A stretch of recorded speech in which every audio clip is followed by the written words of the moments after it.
Price எல்லாம். இன்றைக்கு மனுஷனுக்கு இருக்கிற பிரச்சனையே மூணு பிரச்சனை தாங்க. ஒன்று வந்து சரீரத்தை குறித்ததாக இருக்கலாம், ஹெல்த்தை குறித்து, வியாதிகளை குறித்த ஒரு பயமாக இருக்கலாம். ரெண்டாவது வந்து பொருளாதார பிரச்சனையாக இருக்கலாம். மூன்றாவது உறவுகள் பிரச்சனை, குடும்ப உறவுகளில் சமாதானம் இல்லாத பிரச்சனை தான்.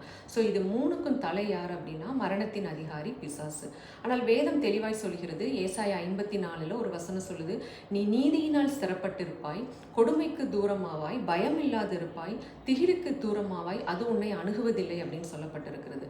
ஸோ மரணத்தின் அதிகாரி பிசாசுக்கு கொடுக்கக்கூடிய இந்த பிரச்சனைகளும் அதனால் வரக்கூடிய இந்த பயம், திகில், கவலை எல்லாமே ஒரு மனுஷனை அணுக முடியாத எப்பனா நீதியில் ஸ்திரப்படும் பொழுது.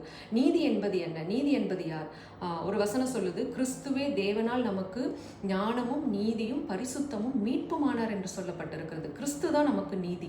ஏன்னா தேவன் மாம்சத்தில் வெளிப்பட்டு ஆண்டவராக இயேசு கிறிஸ்து அவருடைய சொந்த இரத்தத்தை சிந்தி நம்முடைய மரணத்தை அவருடைய மரணத்தினாலே பரிகரித்து நமக்கு ஜீவனையும் அழியாமையும் கொடுத்ததோடு மாத்திரம் அல்லாமல் நம்மை நீதிமானாய் மாற்றியிருக்கிறார். நம்மீது விழக்கூடிய அத்தனை அடிகளையும் வழிகளையும் அவர் ஏற்றுக்கொண்டு அவர் நமக்காக பாவமானார். நம்மளுடைய சாபங்களை அவர் ஏற்றுக்கொண்டார். ஸோ எல்லாவற்றையும் சுமந்து தீர்த்த பின்பு நம்மை நீதிமானாய் மாற்றியிருக்கிறார். இதை ஒரு மனிதன் ஆழமாய் அறியும் பொழுது மட்டுமே அந்த நீதியில் ஸ்திரப்பட முடியும். வேறு எந்த விஷயத்திலும் நம்முடைய சுயத்தினால, நம்முடைய சுய கிரியையினால நம் நீதியாய் மாறவே முடியாது. ஒருவன் நீதிமான், கிறிஸ்துவுக்குள் நான் நீதிமான் என்ற அந்த எண்ணத்தில் ஸ்திரப்படும் பொழுது அவனுடைய வாழ்க்கையில மரண இருள் கொடுக்கக்கூடிய எந்த பயமும் அணுக முடியாது. சரிங்களா? ஸோ கிறிஸ்து தான் நம்மளுடைய நீதியாக இருக்கிறார். அதனால தான் அப்போஸ்தலனாகிய பவுல் சொல்றார், சிலுவையில் அறையப்பட்ட இயேசு கிறிஸ்துவை தவிர நீங்கள் வேறு ஒன்றையும் அறியாதிருக்க நான் தீர்மானித்தேன் அப்படின்னு சொல்றார். அப்ப அந்த அறையப்பட்ட இயேசு கிறிஸ்து சிந்தி அந்த ரத்தத்தையும் பாடுகளையும் அவருடைய காயங்களையும் ஒரு மனிதன் எந்த அளவுக்கு தியானித்து யோசித்து உள்வாங்கி அவர் கொடுத்த அன்பையும் இரக்கத்தையும் மன்னிப்பையும் சமாதானத்தையும் நீதியும் தன் இருதயத்தில் அனுபவிக்கிறானோ அந்த அளவுக்கு பயம் இல்லாத ஒரு வாழ்க்கை இந்த உலகத்துல வாழ முடியும்.